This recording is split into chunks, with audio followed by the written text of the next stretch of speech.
faisant un cas d'étude, que c'est de quelques jours, avec la ville de Turin, qu'il a lancé un appel d'offres pour les 50 000 repas qui sont servis tous les jours dans les écoles de la ville de Turin. Il a fait un appel d'offres, il a jugé les marchés à presque à 1 compagnie, 7 lots sur 8, avec un bon remise. La ville, il a fait une bonne affaire. Il a fait une affaire de 4 millions d'euros. La remise, ça a été très important. Mais il y a un petit problème. Il y a 100 personnes au chômage, que ça coûte 3 millions d'euros. C'est 3 millions de salaires jetés par l'air pour avoir 1,5 million, 2 millions maximum de remises. Ça, c'est le problème. La politique, les hommes politiques, les maires, certaines fois, ils ne sont pas capables de comprendre les enjeux qui sont derrière la restauration collective, qui sont derrière l'alimentation.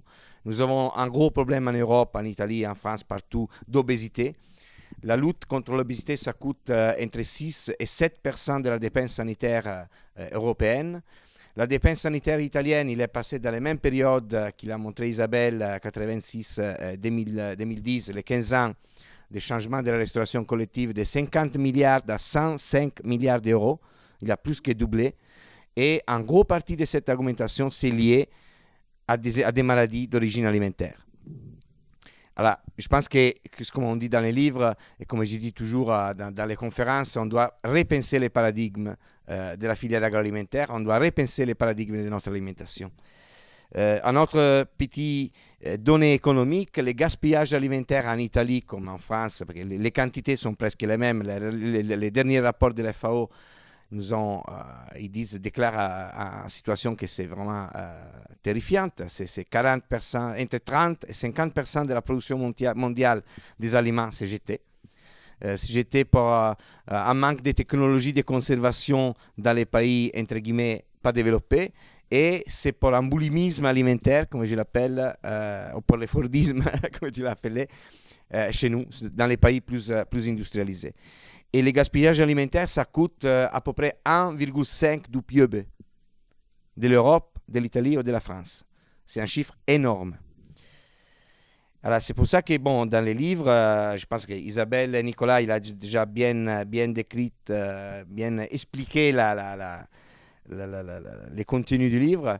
Le livre, ça termine avec 15 propositions à plusieurs niveaux, au niveau régional, au niveau européen. Nous avons pas oublié les États membres.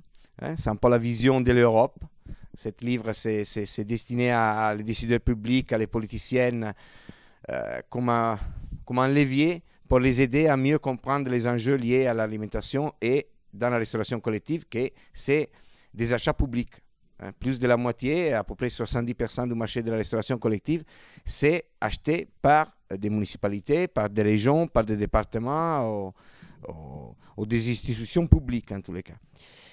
Et je vais lire quelques propositions. Je ne peux pas lire les 15 parce qu'autrefois on reste ici vraiment 1h30 à lire les propositions et c'est juste créer un peu de suspense pour l'arrivée du livre à la maison.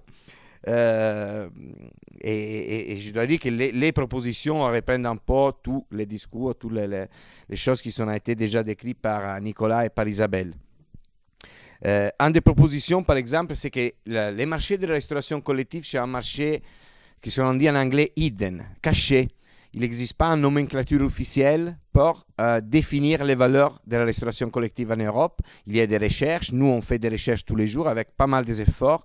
C'est difficile d'avoir les données parce qu'il n'existe pas une nomenclature officielle. Alors, la première chose, c'est de créer une nomenclature pour reconnaître qu'il existe un marché. Parce qu'autrefois, les marchés n'existent pas. Ça, c'est un problème banal, mais ce n'est pas banal. C'est très important.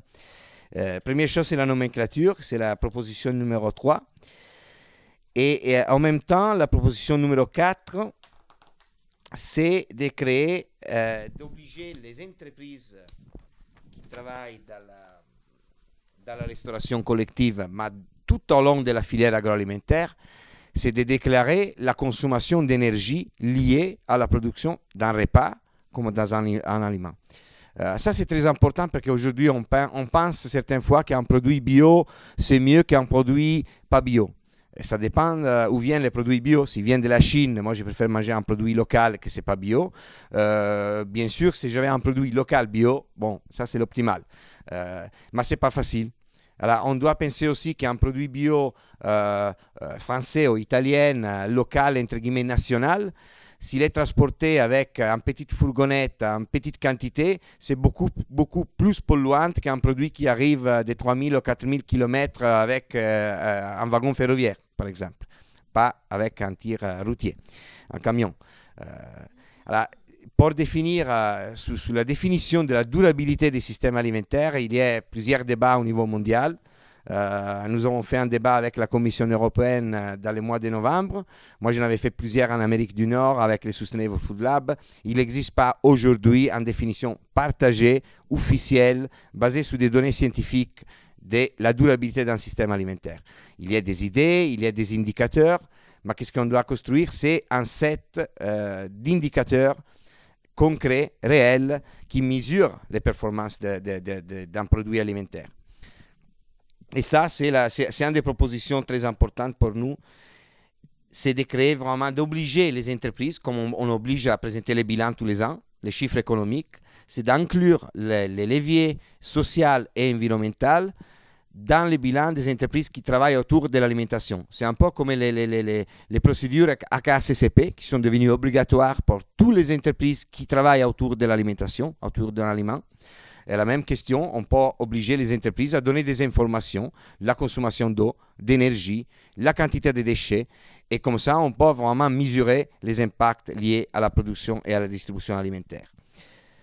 La proposition numéro 5, c'est aussi une proposition très importante. Je vais déclarer là le cas de la ville de Turin qui cherche de faire des épargnes, et ça c'est normal, je comprends, il y a la crise partout, spécialement en Italie, la crise il est très fort, mais on ne peut pas penser de faire des épargnes sur la santé de notre enfant. Ça c'est une chose, c'est la folie, c'est un manque de vision.